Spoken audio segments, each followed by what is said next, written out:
Xin chào. Oh, fuck. Xin chào các bạn. This is Nick. I'm in Hanoi. How you doing? So I thought I'd make this quick video really quick about, oh fuck. 3, 2, 1.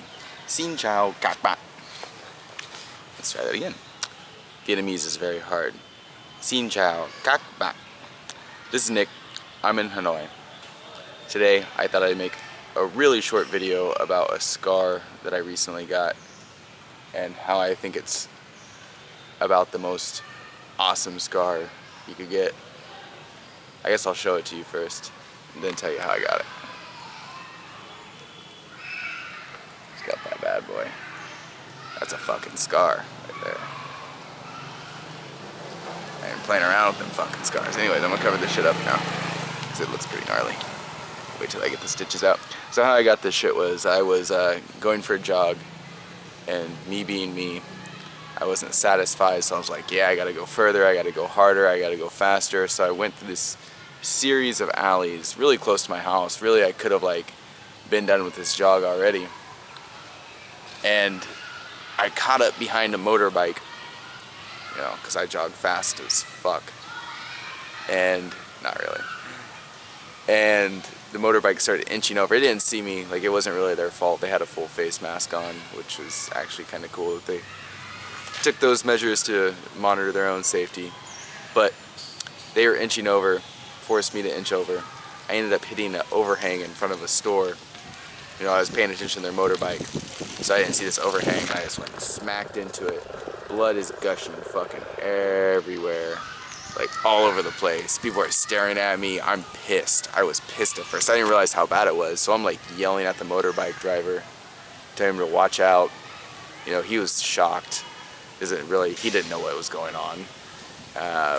You know, the whole neighborhood is looking at me. I'm like this white dude in the middle of this neighborhood surrounded by Vietnamese people, and like blood is just streaming down my chest. Like I had to throw away my underwear because like it's just covered in blood, and those blood stains don't really come out. And so I didn't realize how bad it was at first, and then finally this girl's been jogging. She smoked her boyfriend.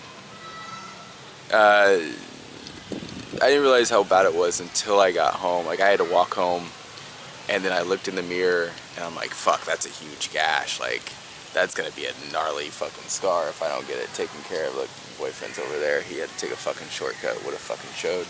Anyways, huge gash. Like, you know, I was thinking, oh, I could just rest it off and everything would be cool. And then I got home and I looked in the mirror. I'm like, shit, I gotta get that taken care of because that's gonna look fucked up if I don't.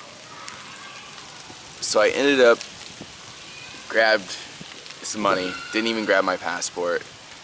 Hopped in a cab, went to the first hospital, and they were like, well, you might have a skull fracture. We can't give you stitches till we figure that out. You have to go to a bigger hospital to get a CT scan. So I go to the next hospital, hop in another cab, go to the next hospital.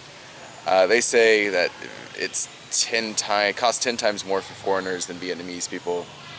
I'm like, okay, I kind of understand that, but I don't have that money on me. Hop in another cab, go to another hospital. They tell me just to be seen by a doctor is hell of expensive. I ended up going to like the most expensive hospital in Hanoi for some reason.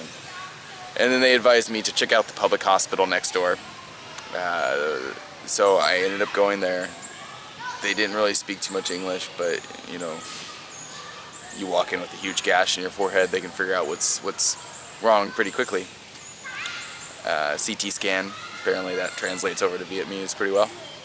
And ended up getting it taken care of. Not too expensive actually compared to the health system in the US.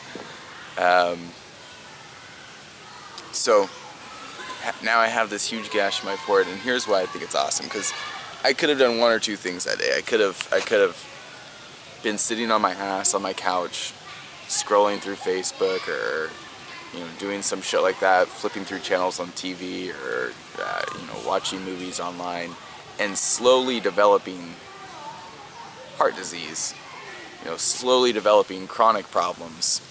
Or I can go outside, exercise, You know, there's going to be an inherent risk in anything that you do. So which risk would you rather take? Would you rather, you know, go outside, better yourself, and maybe end up with a fucking scar, maybe fall, maybe crash into something, and maybe end up with, you know, a gnarly ass looking scar?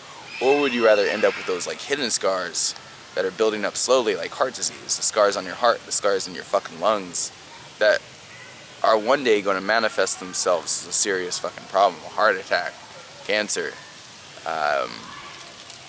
you know, a stroke, whatnot. So I look at this scar as like evidence that I am more willing to make an effort and take a risk rather than just kind of passively accept risks, rather than just kind of like take those risks of passivity. So that's my main point. You know, accept the risk, embrace the risk, love the risk. Whenever shit does happen, you know, think about it positively. Yeah, my forehead's all fucked up, kind of look like a Frankenstein, but I'm a really sexy looking Frankenstein that is fit and in shape, rather than some pudgy ass motherfucker who doesn't have a scar on his forehead, but, you know, has 15 extra pounds, is slowly developing heart disease, is slowly, is just not in shape, not as good as I could be. And, you know, obviously I could always do harder, I could always go harder, I could always jog harder, jog longer, jog faster, ride a bike more, and, you know, that's something I gotta do.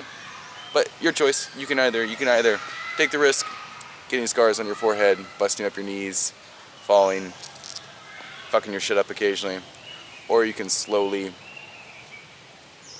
get those hidden scars inside that are really going to manifest themselves in huge problems later in life that are really going to diminish your quality of life. So that's the point of this video. Hope you enjoyed it. Yep, Hanoi, beautiful day. Peace.